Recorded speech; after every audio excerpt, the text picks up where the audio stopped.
Good evening to all of you. आज हम glucose के बारे में कुछ इंपॉर्टेंट रिएक्शन पढ़ेंगे। जैसे कि आपको पता ही होगा कि ग्लूकोज आपकी हेक्सोज सुगर्स होती है, उसमें 6 कार्बन एटम प्रेजेंट होते हैं, आपके 5 हाइड्रोक्सी ग्रुप प्रेजेंट होते हैं, एक आपका एल्डिहाइडिक ग्रुप होता है और एक आपका अल्कोहलिक ग्रुप होता है। ये ग्लूकोज आपका, जिसको आप डी ग्लूकोज भी कहते हो जनरली, कुछ रिएक्शन देता है केमिकल रिएजेंट के साथ, कुछ पर्टिकुलर रिएक्शन देता है, तो उसको आज हम डिस्कस करेंगे इस वीडियो में। ये इंपॉर्टेंट क्वेश्चन है आपका for a board exam, for a NEET JEE के लिए ये आपका इंपॉर्टेंट टॉपिक हो सकता है। तो सबसे पहले हम देखेंगे कि जो आपका ग्लूकोज होता है वो आपका हाइड्रोजन आयोडाइड के साथ क्या रिएक्शन देता है, ब्रोमीन के साथ क्या रिएक्शन देता है और नाइट्रिक एसिड के साथ आपका क्या रिएक्शन देता है। तो आपको पता है कि ग्लूकोज का जो स्ट्रक्चर होता है वो CHOCHOH का होल 4 एंड CH2OH। जनरली आपका ग्लूकोज का स्ट्रक्चर CH2CHOH का होल 4 एंड CH2OH होता है। इसकी रिएक्शन जब आप हाइड्रोजन आयोडाइड या फिर HI के साथ करवाते हो तो आपकी चेन का लॉन्गेशन होता है, चेन आपकी खुल जाती है और आपको पता है कि इसमें नंबर ऑफ कार्बन 6 है। ये आइडेंटिफिकेशन भी है ग्लूकोज की कि हमने कैसे बताया कि ग्लूकोज में आपके 6 कार्बन प्रेजेंट हैं।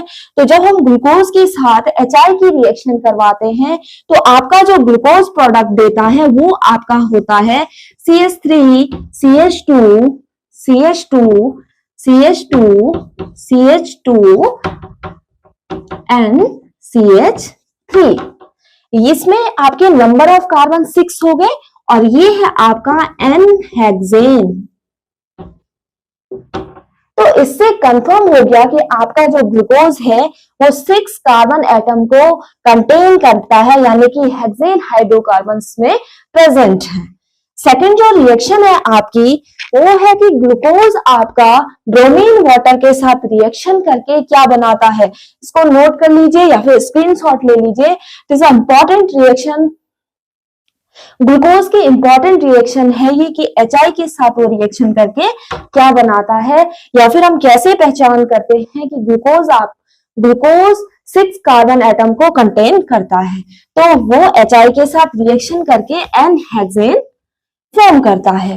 सेकंड आपका क्या है कि जब ग्लूकोज आपका ब्रोमीन से रिएक्शन करता है, this is bromine water, bromine से जब ये रिएक्शन करता है तो आपका जो एल्डिहाइडिक ग्रुप है इसका वो आपका ऑक्सीडाइज हो जाता है। आपको पता है ऑक्सीडाइज होने का मतलब है 1 ऑक्सीजन ऐड हो गया, आपका CHO ग्रुप जो एल्डिहाइडिक ग्रुप है वो कार्बोक्सिलिक ग्रुप में कन्वर्ट हो जाता है, क्योंकि एल्डिहाइड की प्रॉपर्टी है कि वो ऑक्सीडेशन के बाद किस में कन्वर्ट हो जाता है, कार्बोक्सिलिक एसिड में कन्वर्ट हो जाता है। तो आपका बन जाता है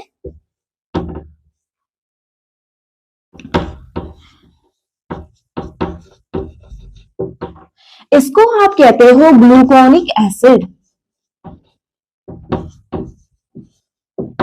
तो यानी कि ग्लूकोज की रिएक्शन जब ब्रोमीन से करवाई जाती है तो ग्लूकोज का जो एल्डिहाइडिक ग्रुप है वो ऑक्सीडाइज होने के बाद कार्बोक्सिलिक ग्रुप में कन्वर्ट हो जाता है और आपका जो प्रोडक्ट फॉर्म होता है उसको आप कहते हो gluconic acid. Is it clear? इसकी स्क्रीनशॉट ले लीजिए या फिर नोट कर लीजिए। ओके, अब जो यही ग्लूकोज आपका जब रिएक्शन करता है HNO3 के साथ, HNO3 मीन्स नाइट्रिक एसिड, और आपको पता है कि nitric acid is a strongest oxidizing agent, यानी कि नाइट्रिक एसिड आपका क्या कर सकता है, एल्डिहाइडिक ग्रुप को भी ऑक्सीडाइज कर सकता है और आपका जो ये अल्कोहलिक ग्रुप है उसको भी ऑक्सीडाइज कर सकता है। तो आपका ग्लूकोज का जब हम HNO3 के साथ रिएक्शन करवाते हैं तो आपका बनता है CHOH का होल 4 एंड COOH, यानी कि आपका एल्डिहाइडिक ग्रुप भी ऑक्सीडाइज हो गया और अल्कोहलिक ग्रुप भी आपका ऑक्सीडाइज हो गया।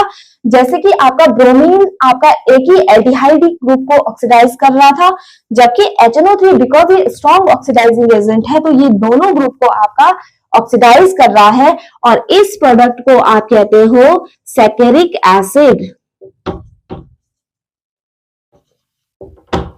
So that is an important question for a board exam. Please watch my video. Thank you so much.